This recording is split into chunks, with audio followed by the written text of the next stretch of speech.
Hi, I'm Tina Cummins, Hi, I'm Belinda Powers. We are.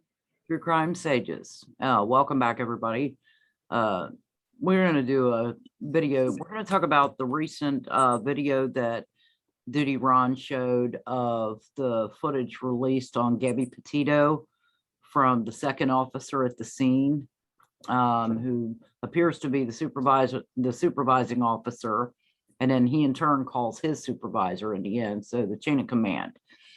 I noticed some things in the second video. Have you seen it, Belinda? No. You haven't seen it yet? Okay, so I noticed some things in the video and during the investigation that I was disturbed by. And I want to talk about that. Now, you know as well as I do, out in Moab, Utah, they don't do the kind of volume for domestic violence cases that, the larger cities see. We'll give them that.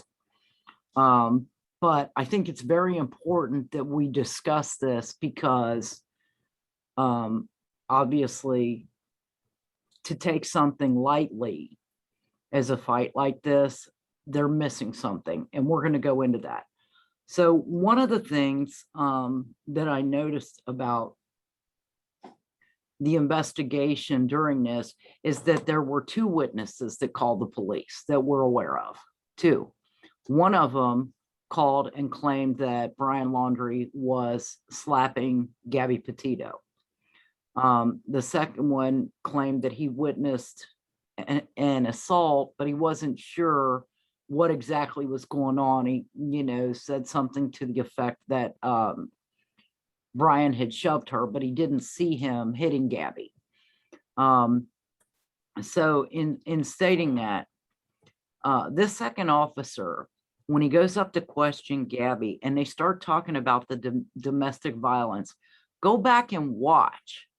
But when she's talking about her part, she's looking straight ahead and everything. And then when he starts questioning her and she knows that a charge is coming, and then it's something to the degree of an eye roll from Gabby that he's not going to be charged, that she's the aggressor. Ding, ding, ding, ding. This supervising officer that showed up at the scene, when he's talking, he says, "This is so minor." So already I'm noticing that he's missing things. And what was your take on the initial interview that the first officer did with Gabby Petito and Brian Laundrie? What was your take on it? The only thing that I really recall was her saying that she admitted that it was her fault. She was saying it was her fault. How often do we see that where a victim will take responsibility because they don't want their significant other to go to jail? I've seen people where people that don't do drugs will actually take the blame for drugs when it has nothing to do with them. I'll say I haven't seen because they don't want, that hasn't taken the blame. Not only that, even when it goes to court, I've seen them write letters. I've seen them go in and plead, "Oh, it was all my fault. I'm the one that started it. He never did anything. He's a great guy." They'll get their whole family to write letters and whatever to plead to the judge. So we've seen it, umpteen times, every time. Right. So I want to state this, okay? For any of you investigators, as a victim's advocate, I feel the need to state this. When you are looking at a domestic violence situation, the first thing you want to look at is for the assertion of control over a victim. Now, what they missed out on, these officers in their investigation, is what started the fight. Brian Laundrie had locked her out of her van in the middle of the desert without water. The van was a mess. She's trying to clean it up, and she made some comments to him. And she even stated when she made these comments, they weren't in the nicest way, that he got upset. He got angry. That's point one. Then he locks her out of her van. Point two. Okay, so the second officer, when he comes over, he's like, well, I see marks on your, she had marks on her left arm. And then he's like, I see marks on her right arm. Oh, and by the way, you have a scratch on your face. So this officer's looking at her and he's seeing at the marks.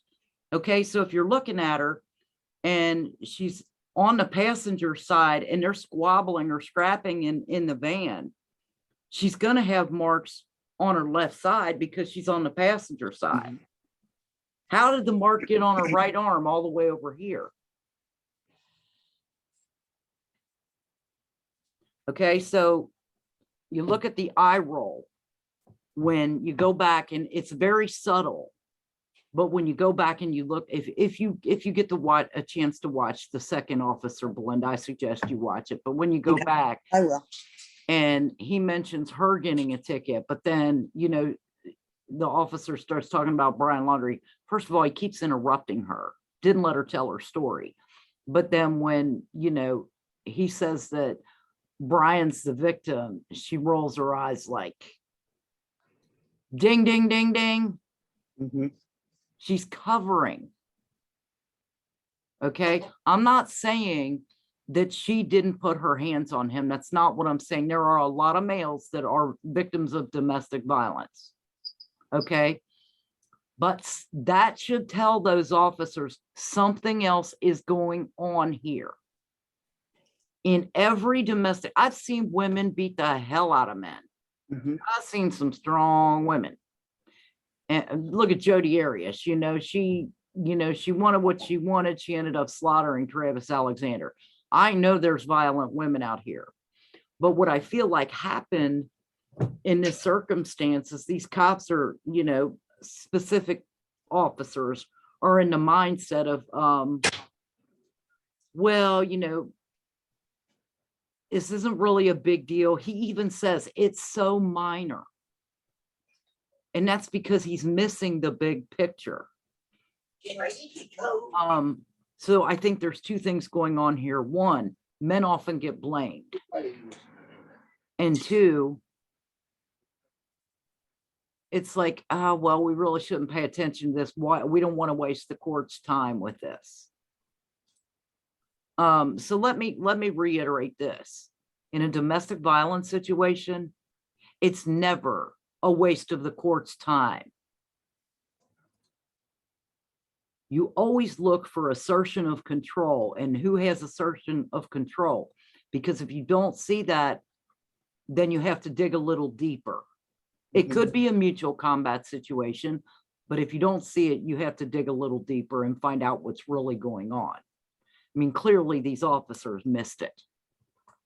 And even seasoned officers can miss it. You have to pay close attention. Now, hindsight's 2020, obviously. And I'm sure they wish they could go back to that moment and, arrest Gabby, if nothing else, for her own protection.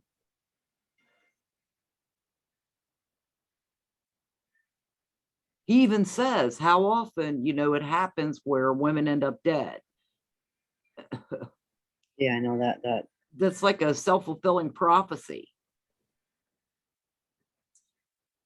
That, we should put her in jail.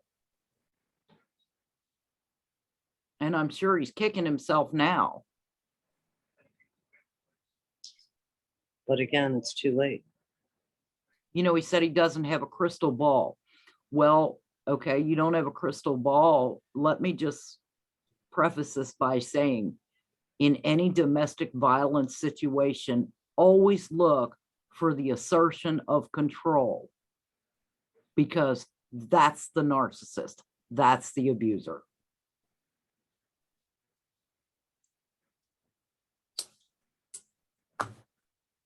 Having dealt with it myself and PTSD from it, it's easy for me to spot.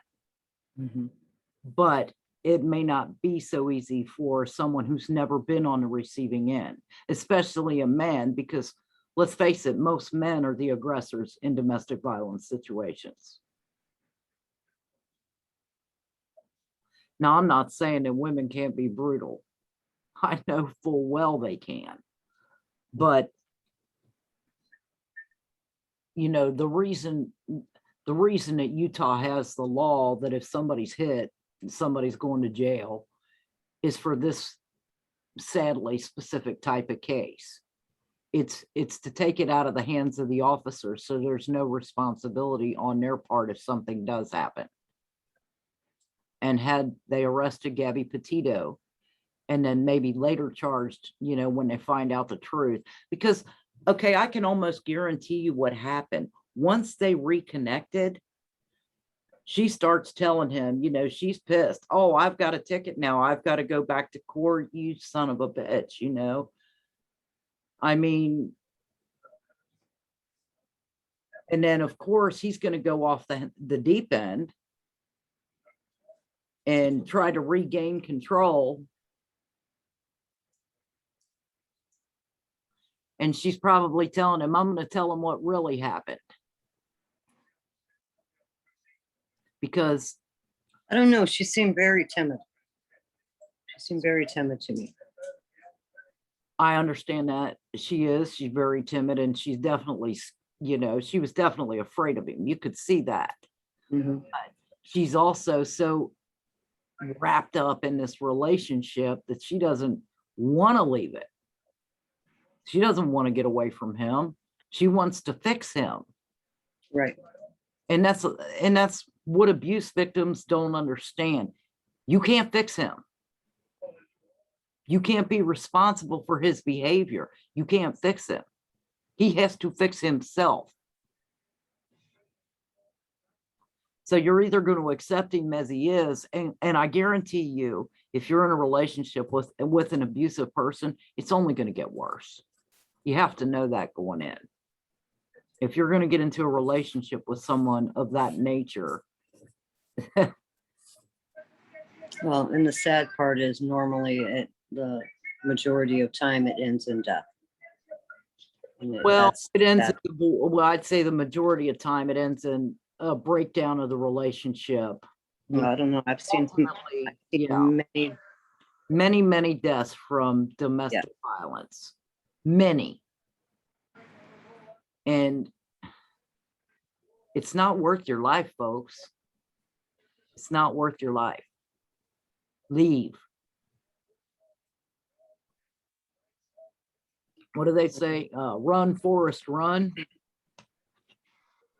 In narcissism and domestic violence situations, the narcissist's only goal is to charm you, seduce you, make you feel like you're happy, then slowly pull that string of love away until the rug comes out from under you or there's no rug left.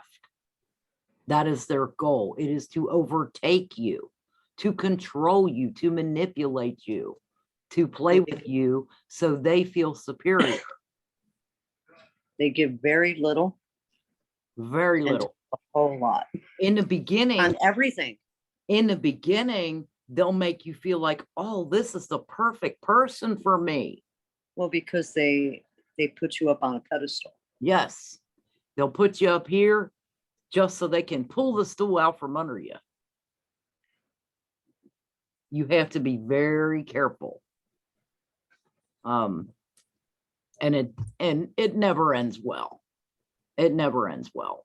People that are generally extremely empathetic or very caring people end up in the most abusive relationships. Well, I think from looking at all the situations that I know people that's involved in, they're not just the average person either. It's very intelligent. Yes. Highly intelligent. Yes. But yet passive, but yet, you know, and that's the ones, and it leaves them saying, how could I be so stupid? What happened? And that's when they start playing on them, when they start questioning themselves. Yes. Let me just say this. The first time somebody puts their hands on you, that's when you leave the relationship. Yeah. You don't stay. Worse. And, you know, generally, guys that are physically abusive, they're not going to pick someone who can defend themselves. Mm-mm. They're going to pick somebody who is weaker and who they know is weaker, someone that they know they can control, someone that they believe is better than them. And so it's like a stair step, like at first they'll come in and they'll think they're better in a relationship. It's never an equality situation. You know, they'll think that their partner, the narcissist will think their partner is so much better than them. And so they got to chip away at them and chip and chip and chip and chip and finally take them down. It's disgusting. So don't ever think that you can fix somebody that's abusive with you or that you can help them. They have to be able to help themselves. And generally, narcissists aren't willing to acknowledge any wrongdoing.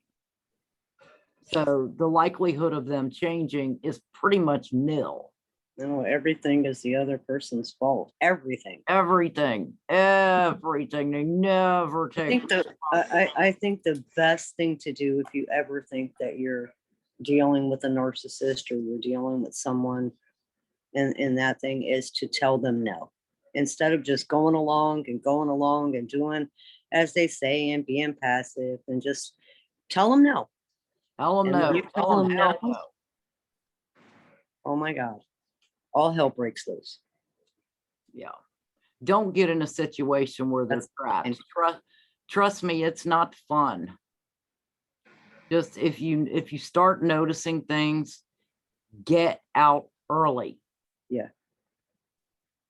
Get out early. If they start playing mind games, manipulation, controlling you, calling names, get away early. Run, Forrest, run. That usually don't come for a few years, you know. Well, they wait till you're emotionally invested, Mm-hmm. you know, and they are and financially invested. They'll wait. I mean, eventually they try to take control over your whole life. Aren't you have a child together? Yeah, have a child. They'll make sure that you're financially strapped. They'll make sure that they control the money, control everything that you do, where you go, who you see, who you talk to. They try to separate you from friends and family because they're basically a hollow shell. Mm-hmm. You know, there's no conscience there. Or, well, there might be, but very little. And I'm not saying that people with NPD don't suffer. You know, a lot of times they have extremely high anxiety, you know, and they don't know how to socialize. Obviously, their social skills are crap. But, you know, just take my advice when I say this. If it starts, get the hell out of the relationship. Don't stay. Run when you have the opportunity. Run and cut your losses.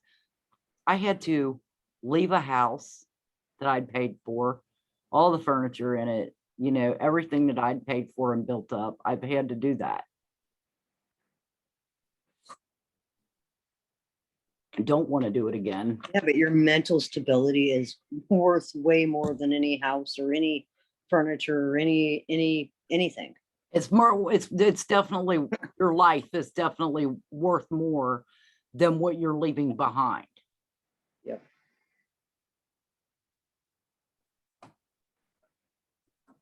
And trust me when I tell you this, you know, it only gets worse with time. It's a wicked web.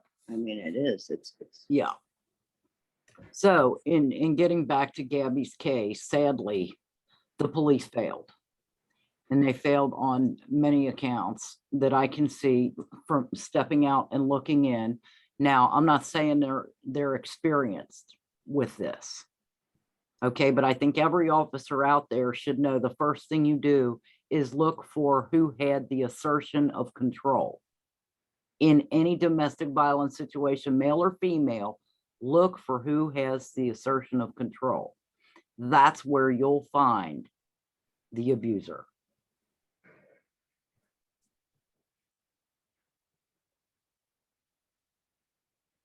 And that's, you know, with him saying it's so minor. It's because he didn't let her talk. He didn't let her tell her story.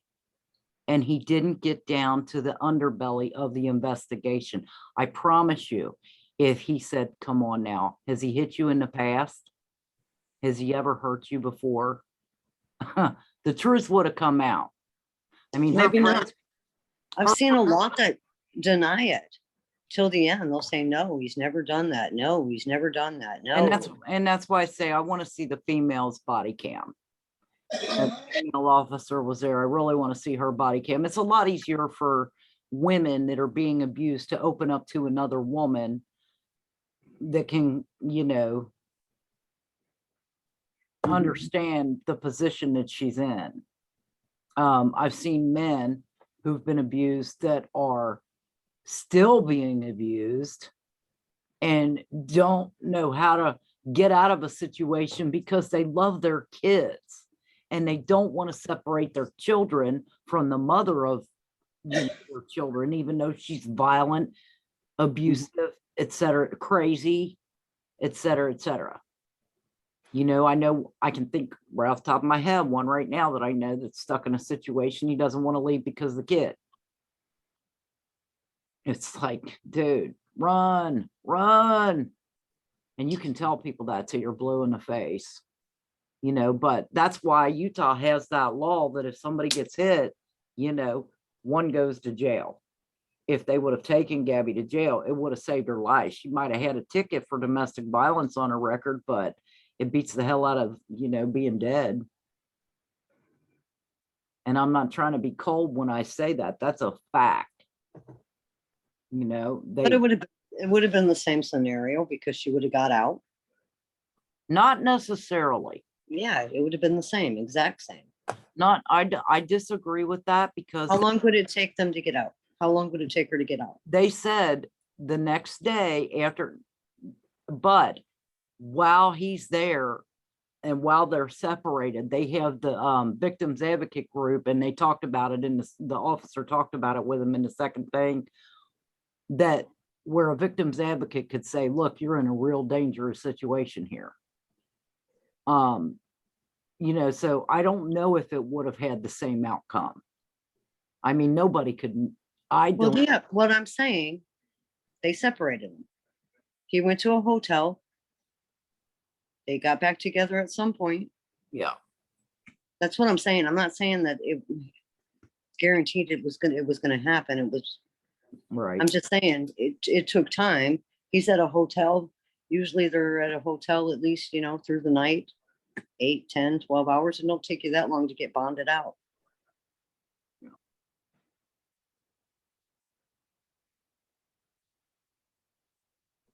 I don't know. Because they would have had to go in front of the judge and he would have had to release the ticket.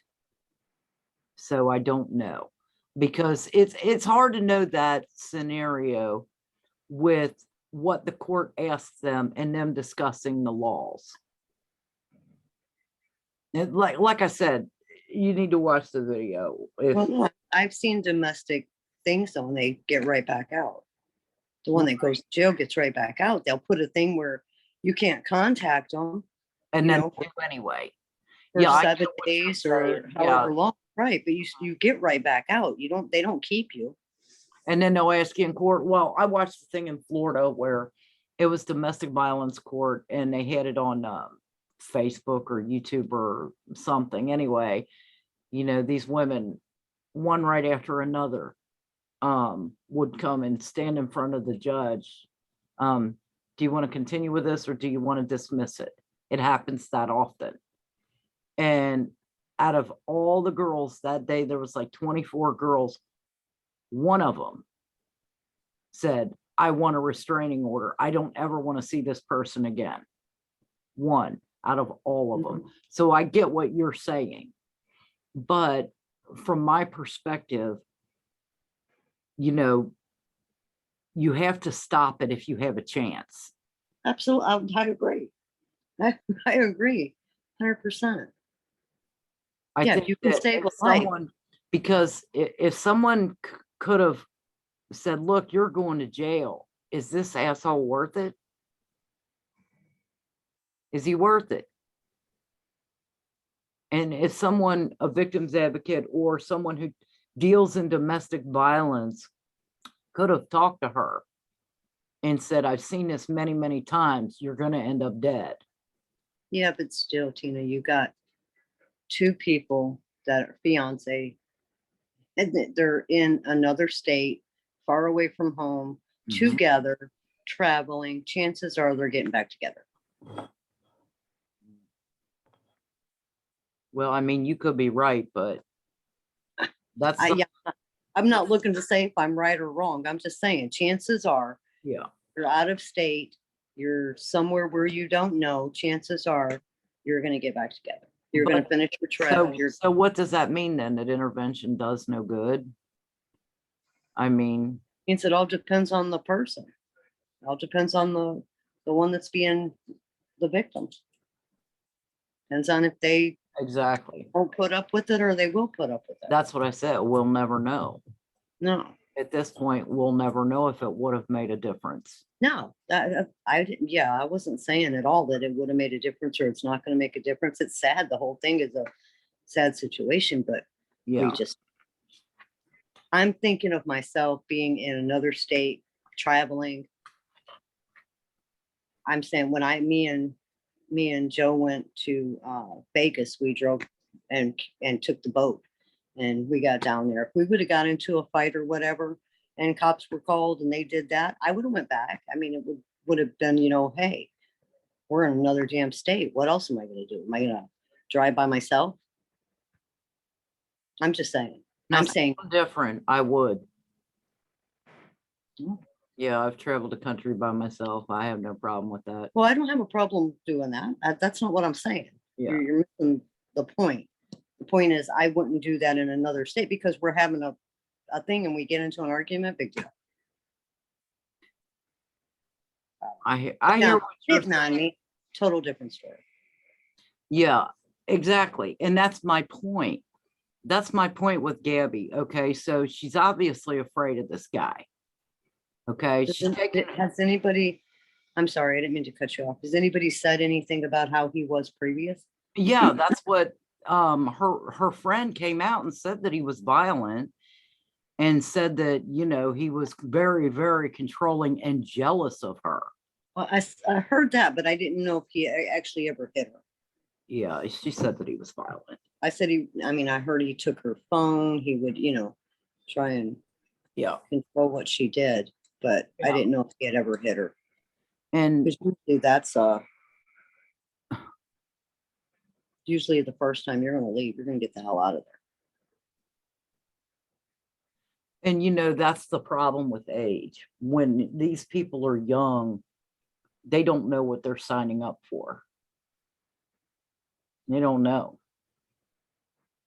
And that's why I'm saying, if there is an opportunity to separate them, even if it gives them a cooling off period, of 8, 10, 12, 24 hours, get them apart. Yeah, that's what they thought they did, I think. Yeah. But it didn't work.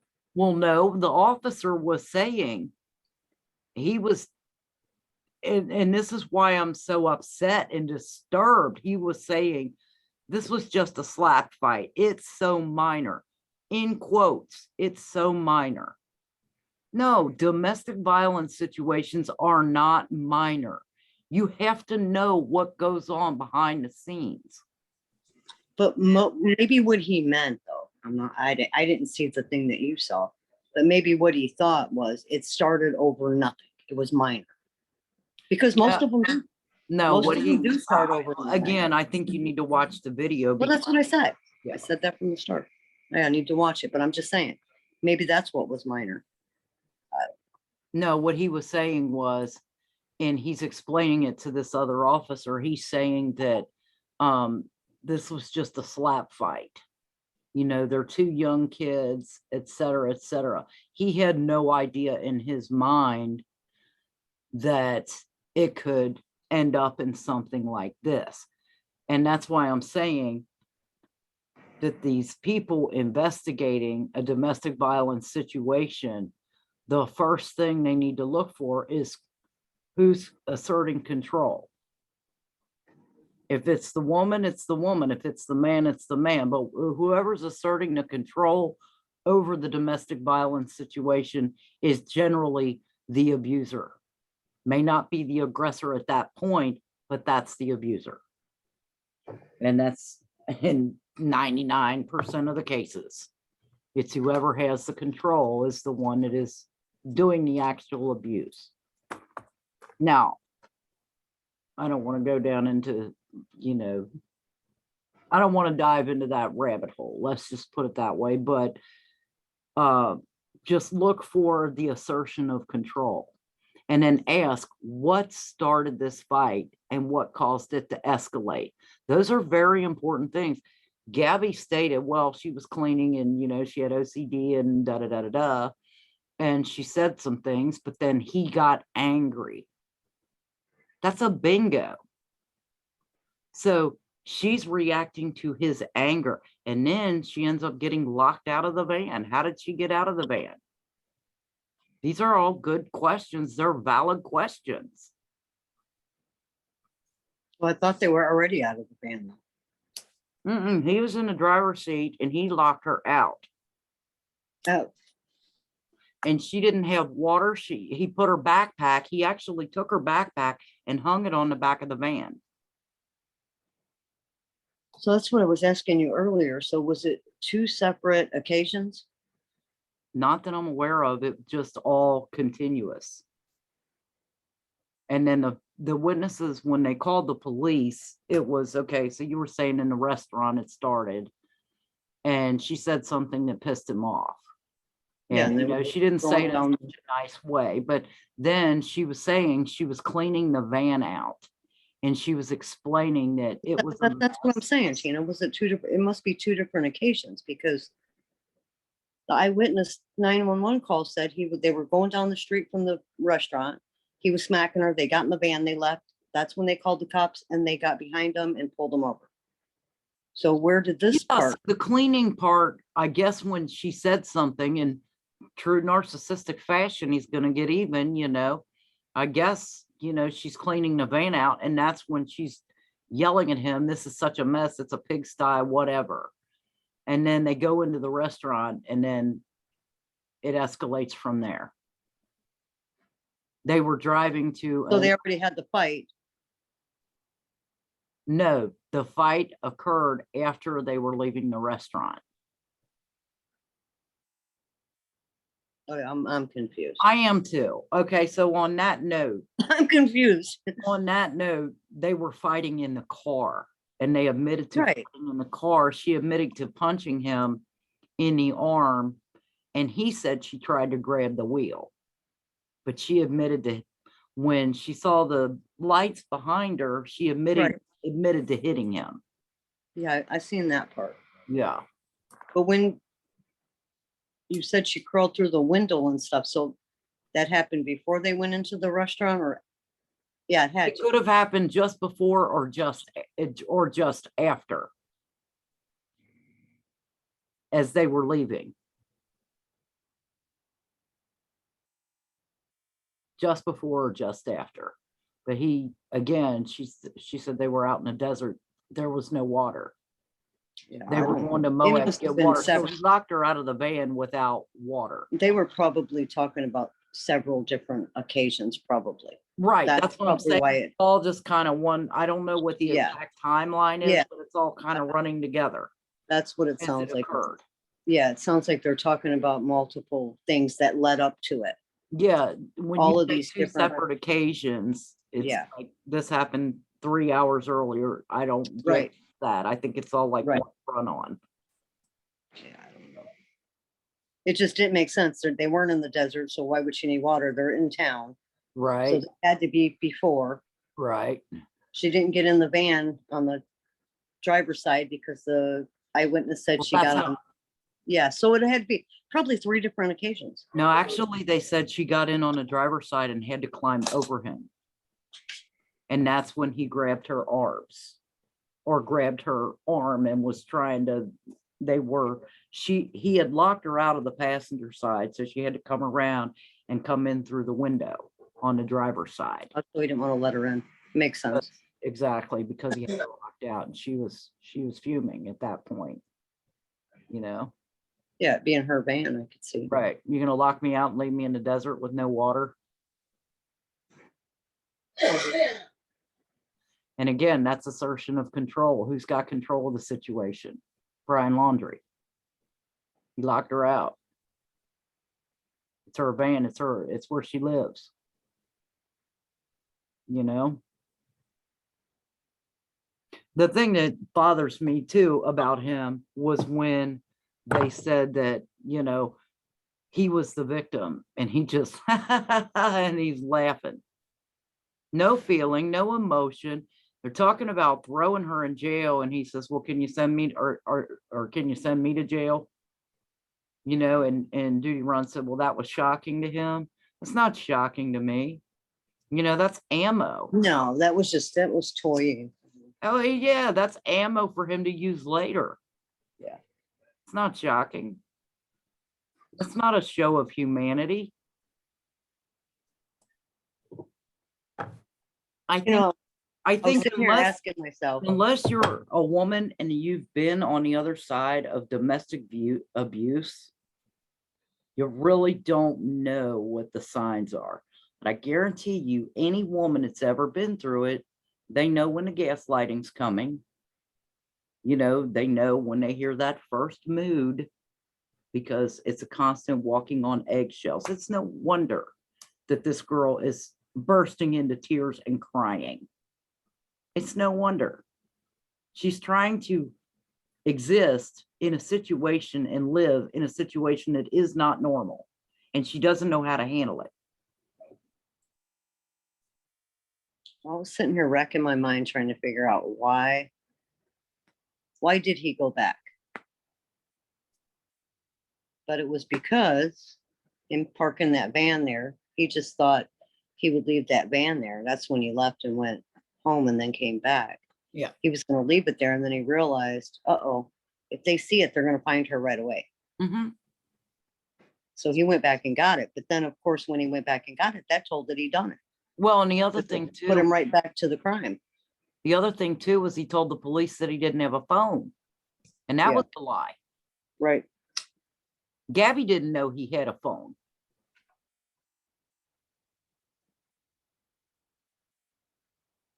I don't know. Yeah, he aggravates me. Thinks he's so smart. But it is sad though. I mean, not just that she lost her life, but you know, I'm sure these cops are feeling pretty bad. And that's why, you know, I'm saying, if you are dealing with a domestic violence situation, I can't speak this enough, but always look for the assertion of control, because where you find the control, there's where you'll find the abuser. Again, I'm not saying that there wasn't, you know, she didn't strike out or lash out, and hit first. But I honestly, after listening to everything between what she said and what he said, I can almost guarantee with certainty that he hit her and she was making a stand. I mean, the sad thing is no matter what, even if she would have got a EPO out on him, or she would have got any kind of protection thing, you're still not safe. I don't care, no matter what. No, that EPO's, The system fails you. it does. Well, I wouldn't say It's not worth the paper that it's written on. I'm sorry. I wouldn't say it's just the system. It is. It's how many do you know that's gotten killed, Tina? Right. I mean, come on. I know. It is, well, if somebody's willing to exchange their life for a kill, they're going to do it. Exactly. And it's You can't stop. what I'm them. saying If is they're going to do it, they're going not to do it. just, And that's what gets me aggravated. We can sit here all day long and say, you know, and sugarcoat it. And when it comes to domestic violence, there is no sugarcoating it. no, there's not. You're right about that. But what I was going to say is it's not just the system that fails. It's the failing of parents to teach their children. You know, you have to be able to protect yourself with whatever it takes. And there's But yeah, even then, the young girl here was in a gas station. Her boyfriend comes in. shoots her, shoots the child in her arms. Yeah. Even if she had protection, she's in a public place, was not expecting it, and she loses her life. I mean, and it happens. It happens so often. It just it it does. leaves you, it leaves you just sick. I mean, It so does. no matter what, you know, if they're gonna kill you, they're gonna try. Yeah. Oh, I'm sorry. I don't mean to sound like but this is something that's close to both of us. I mean, we're both very passionate when it comes to. Yeah. I know what you're saying. No, I get what you're saying. But my point is, and that's why I was saying before, as soon as, you know, there's any sign of name calling, you know, Yeah, watch trying the to belittle you, once the charm starts to fade, get the hell out. Because you cannot fix that person. That relationship is not going to magically change. In fact, it's only going to get worse. And the biggest thing I always say, you know, you get the ones that are constantly fighting. They're toxic, and you can see it toxic. And then they want to get married, and they think that that's the fix all. And then they want to have And they wanna kids, have and that's the kids, fix all. And And that's not the fix all. and None then of the it's hole fix-all. just gets deeper. It does, yes. The hole gets deeper. And I mean, what happened to teaching your family members? You don't hit. Yeah, but a lot, the normal family, that's just the average family, don't have the hitting and all that stuff going on. You know, so you grow up where Yeah. there's not hitting. It seems like it's getting worse and worse. Well, it is. Oh, absolutely. Oh, Now it's just, yeah, it's in every family. yeah. No, I don't know. I think the officers there, getting back to Gabby Petito, you know, they missed a lot. They missed opportunity. And if nothing else, you know, go with the law. Go with the law. If the law says somebody's got to go to jail, put somebody in jail, because you might save their life. That's my point. It may, you know, even if they would have gotten back together, if they would have put her in jail, you know, maybe in jail, she would have rethought it and said, hey, I really shouldn't be with this guy. He's toxic. Maybe she would have called her parents, you know, maybe they would have said, you need to stay the hell away from him. Yeah. You know, but the opportunity is now lost and her life has been lost. And, you know, I mean, she was crying. She was totally upset. oh, she was out of her mind. Poor girl. You know, and the cop, obviously, he didn't want to put her in jail. He even said, you know, he felt like there was some other stuff going on. And go with your gut. Yeah. Go with your gut. You know, him saying it's so minor, a minor infraction was like, you need to watch the video because, or whomever, if you haven't seen this, it's very compelling. You know, that eye roll and him laughing and him making light of this whole situation. And, you know, he's not upset. He's actually elated. And if that doesn't tell an officer something, I don't know what would.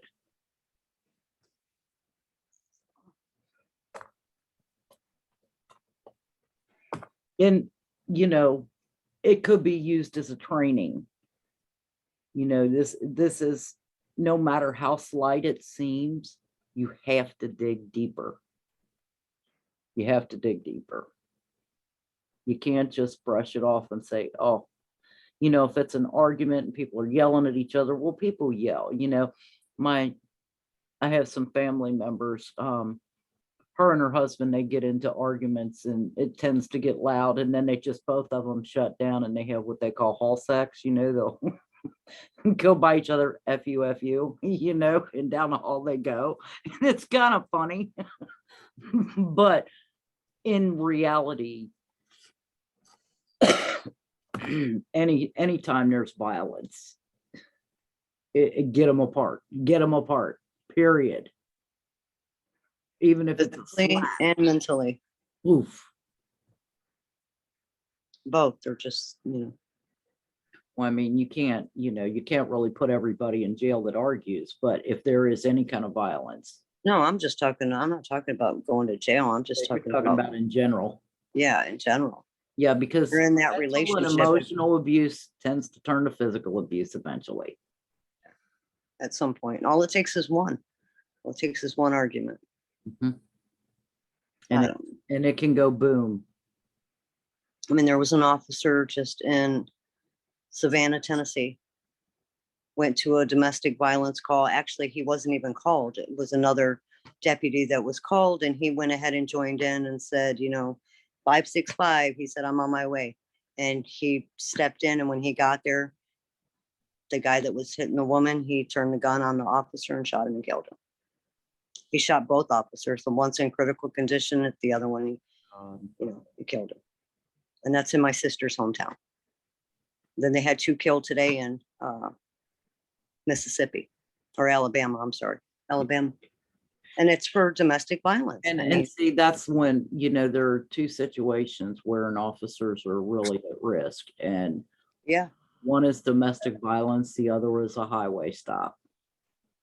yeah, Both situations. And then when you've got a situation like Gabby Petito and Brian Laundrie, where it is a domestic violence situation on the highway. I mean, that's why they sent, everybody's like, why did they send so many crews? Well, that's why.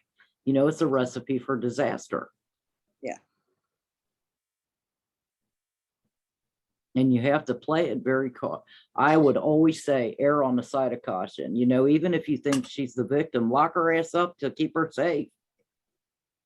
If you think he's the victim, send him away. And, just give that there is a time in a domestic cycle of abuse, okay, where there's a cooling off period. But then you always know it's going to escalate again. And that's what victims need to know. It's Yeah. going to come back around, and next time it's going to be worse. I've seen probably at least 30 different occasions, law enforcement come out for a domestic dispute. Yeah. And you get the female and the male both turn on the cop. Seen that. I mean, it's like, Seen that. okay, wait a minute. Yep. Either she's just beating your butt or he's beating hers, and here you're both turning on law enforcement. Like, what the hell just happened? Yeah, just lock them up. When that happens, just put them with. It's like, so there you go. I'm saying, anytime you get domestic violence going on, you just, The first every case is different. separate them. The second thing you need to do is put one of them in jail, or both of them in jail. Yeah.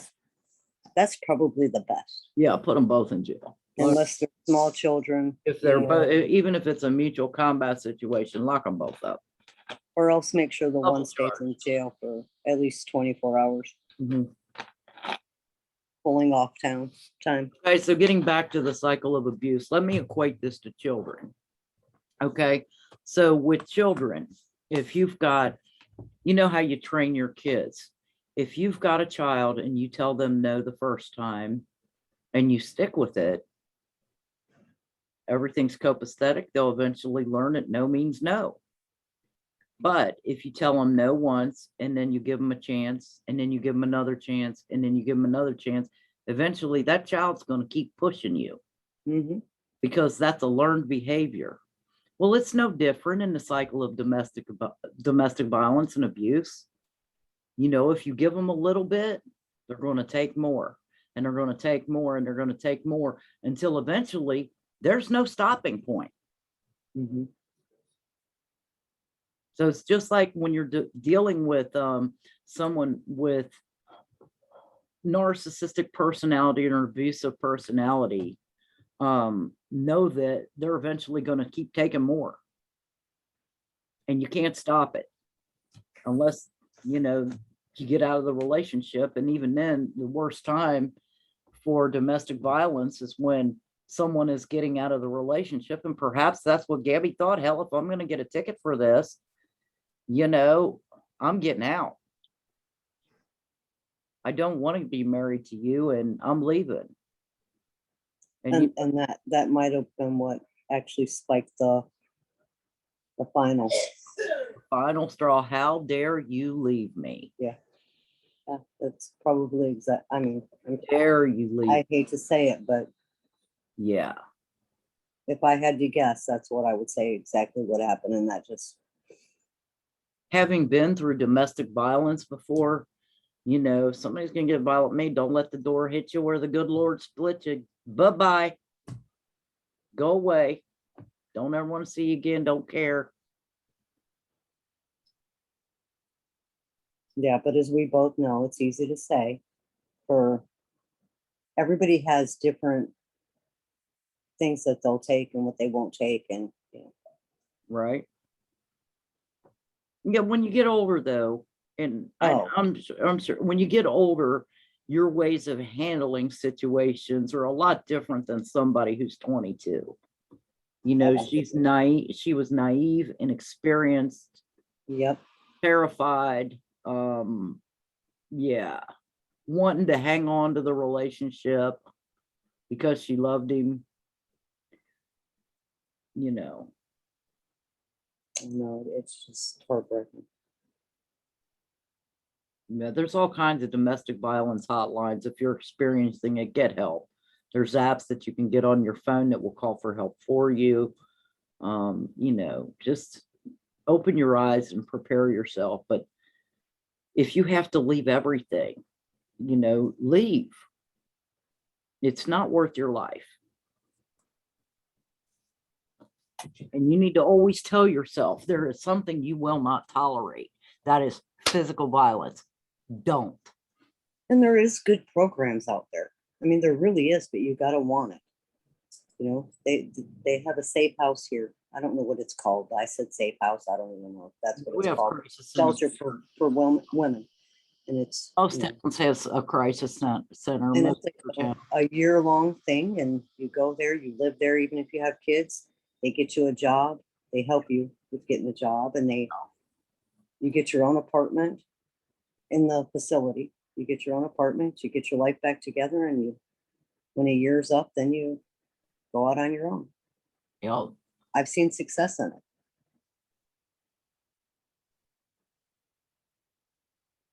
you have to be willing to say, I will never tolerate someone hitting me.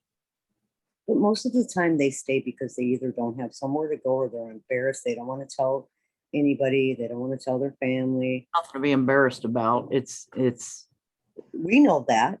yeah, but I'm just reiterating that for those who are going through this. There is nothing to be embarrassed about when someone's violating you. They don't have that right. And you have the right to protect yourself. You know, just get out of the relationship. Be smart. You might love them, you might hurt for a while. That's why they're called crushes, because it crushes your heart, but you have to have a love of self and self-preservation.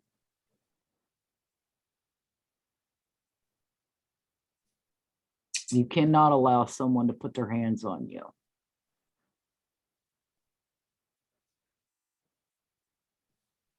Anyway, Yeah, because it don't end well. is there anything you'd like to add? No, I think no. We've covered a lot. Yeah, I'm There sorry, is- guys. I know I know Gotta- you get a little upset because we Yeah. see it so often. I get it. But those subtle clues, you know, there's a thing with men where men have been touted as the abuser, and I think a lot of men take offense to that because they've been in situations where they've been on the receiving end. Mhm. They get tired of the men always getting blamed, and maybe some of that was in play here. You know, they're like, oh, this is no big deal, or, you know, this is so minor, or let's not take it seriously, or, you know, these are young kids. Beyonce's out touring the country and Yeah. it's just gonna blow over. They'll be back on their trip tomorrow. And, you know, the thing with them standing there with Brian and he's laughing and they're just not recognizing that that's narcissism, that's very shocking. You know, instead of him being so upset that this was even happening, he's standing there in the defensive pose and he's laughing. Like, I'm getting away with this. That's sick. That is sickening. And those cops didn't recognize that. I agree. It's sad. Lack of training or male camaraderie or whatever happened there, it was a failure for sure. Her sitting there rolled her eyes. I noticed it, and I'm looking at a camera and I noticed it. But I'm familiar with it. Again, these guys are in, you know, Utah, Moab, Utah, in the middle of nowhere with a small force. They're not able to pick up on those signs. Probably doesn't happen very often. And again, I'm going to reiterate this. Look for the assertion of control. Who had control in the situation? He had her locked out of the van. That's going to escalate it. He had her locked out of the van without water. That's going to escalate it. In her mind, it's her van. How dare you? You can't do that. You can't. So you always have to look for who's got the control in any domestic violence situation. Jodi Arias, you know, she's climbing through damn doggy doors. You know, That's pure evil. spy. She's evil in my eyes. Look for jealousy. You know, who's the jealous partner? So Tina mentions, if you don't know who Jodi Arias is, this girl is, what's the, Well, they said she has borderline personality disorder. I would classify her as borderline narcissist psychopath. well, she overkilled Travis Alexander on 3 different ways. She stabbed him, shot him. I mean, this woman is Cut his throat. cut his throat. She stabbed him over 27 times and she shot him in the head. She had stalked him for many years. It started out as a relationship where she met him. She met him at a religious conference when they were in Vegas, and you know, she started trying to, she really liked him, and she locked eyes. You know, she wanted him. She honed in on him. She honed in on his lifestyle. She wanted that lifestyle. Anyway, to make a long story short, she had been in a relationship with him, but she was never going to be his wife. And he pretty much made that clear to her because they didn't share the same religious beliefs. Well, then she joined his church and she still wasn't good enough, you know. So, I mean, he was, you know, I think he pretty much made it clear to her she was not a long-term life relationship, but they were still having sexual relations. Yeah, like a booty call, as they So call it. basically a booty call. Yeah, she was a booty call and she knew it. And she pretended like she was okay with it, but she wasn't. She was feeling used and she wasn't having it.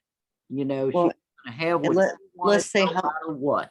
How many miles did she drive? 2,000 miles? And Something like that. Yeah, just to go, you know, I mean, she slid all his tires at one point, you know, she climbed through his doggy door, she hid behind his Christmas tree. I mean, she stalked it, went through his phone, through his computer, you know, she stalked. yeah, Jealous. And she was in complete control, manipulating, tried to make him look like a child predator. mhm. Just, Yeah, that case itself is just, you know, he left the relationship. He told her he didn't want anything else to do with her. He was taking another woman on a trip and she wasn't having it. And she ended up killing him. So you know, again, look for the person in control. Because where you find the control, that's where you'll find the abuse. She was not going to let him go. She was going to get him no matter what. And she even wrote in her notebook that she would not feel relief unless he was dead. I mean, what does that tell everybody? You know, Well, I thought she did the perfect crime too. well, she tried to set it up like the perfect crime You because she did. thought she was smarter than everybody. I did speech analysis on her 2020, I think it was 2020 interview. Mhm. Right in the first line, you knew she did it. And I can go over that another time. But anyway, I'm not saying that, you know, women aren't psychopathic and, you know, capable of horrible things. The female serial killer in Florida, what's her name? Elaine Wernes, you know. Yeah. Or Eileen Wernes. There's evil out there. Yeah. For There's, sure. you know, Black Widows, lots of female criminals, but you always look for the assertion of control over the victim. And in this circumstance, sadly, they missed it. And, you know, stepping back and looking at it, it's whenever you're dealing with a situation like that, you know, you look for those subtle clues. They're not, especially when a couple's young, they're not going to come forth and tell you what everything is really going on, because it is embarrassing to them. It's embarrassing. They're afraid of getting a record. They're afraid of going to jail. You know, what's going to happen, you know. And I got to say, folks, this guy's on the run. You know, you said the other day that there's two scenarios. You know, he either ends up committing suicide or he ends up in jail. I disagree. I think he could end up killing people, going on a crime. We said that too. Yeah, we said that. Yeah, he could end up really, really hurting someone or killing someone else. I mean, at this point, you know, if he's not apprehended, he's got nothing left to lose in his mindset. So, you know, when you have nothing left to lose, that person's willing to do anything. And that's terrifying. Yeah, I seen on one of the ads, a post. I'm sorry, I can't even talk. Blah blah blah. I'll get it out. On one of the posts, and they were saying that they think he was heading to California, and I got that little smirk on my face when I saw it. And I thought, when you said Albuquerque, I thought, well, maybe there we go. It's on the way, you know, Yeah. via Arizona. Yeah. But I was just saying, I thought of that when Vegas. Yeah. Yeah. I hope they catch him quickly, for not just for his safety, but in his justice, serving justice, but also for public safety. They need to get this guy. Yeah. Quickly. They need to find him quickly.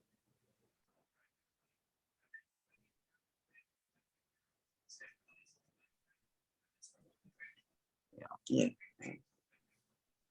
All right, folks. Well, I think we're going to wrap it up for tonight. Is there anything else you'd like to add? Oh, I keep wanting to go back to this. Okay, just briefly. Okay, so Chris McDonough from the interview room. A lot of people have been going on there doxing him and threatening him and doing all this. You know, I don't agree with that. Let me just say this. I'm not necessarily in agreement with the way Chris handled the things with the Summer Wells case. Frankly, I think he missed out on some opportunity, but there's no reason to go on and slam him and dox him and threaten his life and turn in false allegations and all. That's a bunch of horse shit. Well, I haven't seen any of that. Oh, it just happened and they took his channel down. I mean, he's Oh no. going to be pursuing charges against people, which he should. You know, people are threatening him and threatening his life, Well, threatening and, you know, slandering his name and slandering, you know, his family. I mean, absolutely. You know, he should pursue it. We have a mutual friend who does data valence and cyber crimes, you know, cyber criminal stuff. And yeah, don't. Yeah, first of all, it's childish and stupid. Secondly, you can end up in the clink. right. Crossbar Hotel. I don't know about people. I don't know. right? All right. All right, folks, we're gonna wrap it up tonight. Hope you guys stay safe. Everybody have a great night, and we'll see you next time. Take care. Good night. Good night.